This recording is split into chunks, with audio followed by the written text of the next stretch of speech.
A large portion of the Jewish nation has returned to its homeland, but the heart, soul, and mind of much of the Jewish nation are still in exile mode. This state of affairs must and will inevitably change. This is Torah Nation TV from Jerusalem, and we are speaking with the head of Machon Shilo, Rabbi David Bar-Hayim.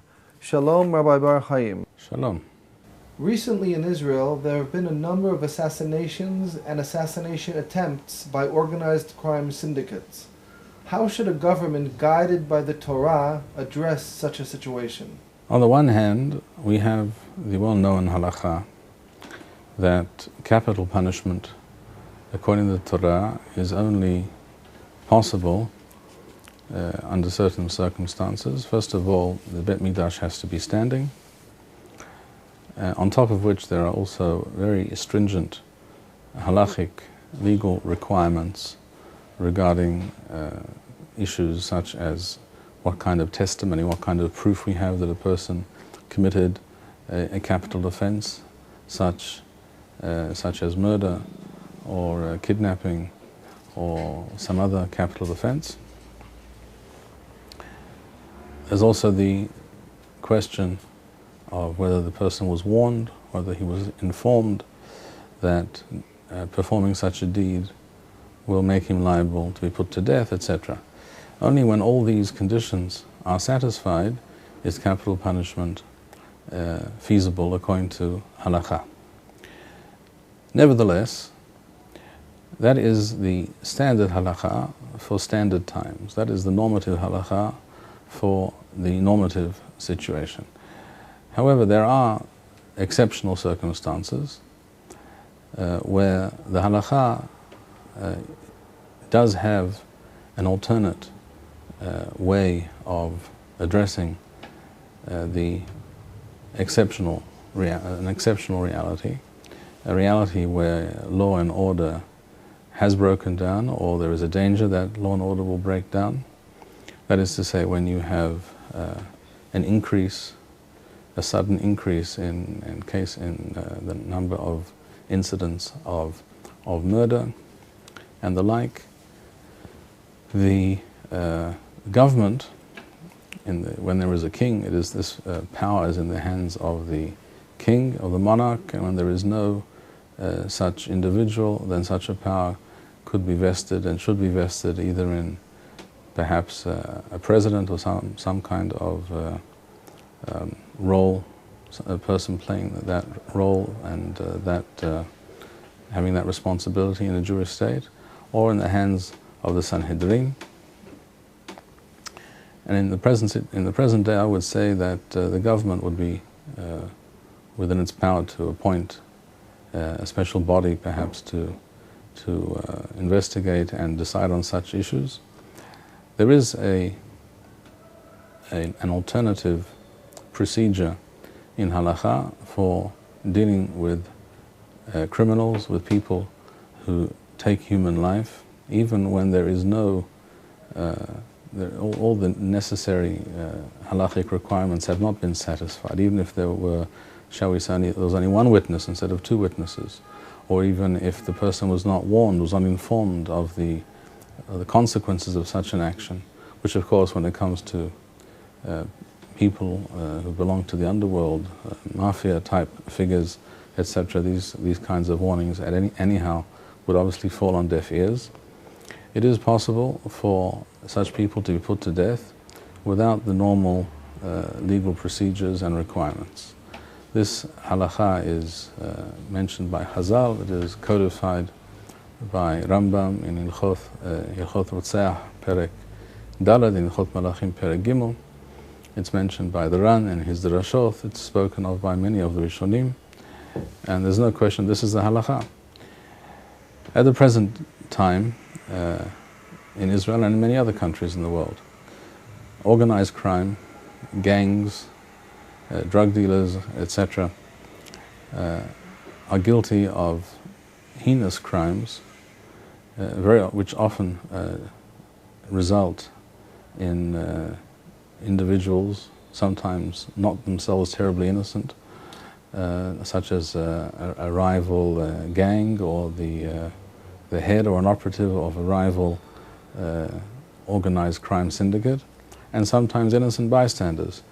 Their actions often result in the killing of human beings in an unlawful manner, and when this kind of behavior is allowed to go unchecked, and when literally the fear of the Lord is not put into the hearts of the evildoers, then such behavior, such actions can only be expected to continue, and in fact even to increase.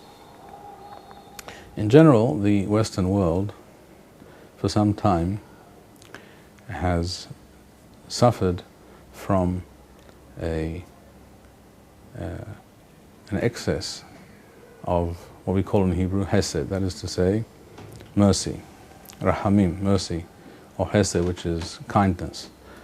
The idea that it is wrong to put a person to death, even if they're very clearly guilty of terrible crimes, particularly these kinds of crimes, which the killing of other human beings, which eat away at the very foundations of any human society. The idea that to punish people by taking their lives is somehow immoral or overreacting is an idea which has taken root in the Western world, and of course it has its foundation in Christian thought, not at all in Jewish thought, because in Christian thinking, going back to the founder of the Christian religion, there was too much emphasis and too much stress laying on the idea of kindness and mercy, as opposed to including in the overall outlook on human affairs the very necessary ingredient sometimes of harsh and swift justice. This is also an absolutely necessary and essential part of any human society, until and unless we arrive at a time and a point where everyone is just simply so righteous and so God-fearing that such behavior will be entirely superfluous. But we have not reached such a time, nor will we, it seems, for quite some time to come. And therefore, when dealing with evildoers, such as people involved in organized crime, people who do not bat an eyelid when it comes to killing other individuals, other human beings, whether it's their competition or innocent bystanders, in order to achieve their aims and continue their nefarious activities, such people cannot be deterred, as we see today throughout the world.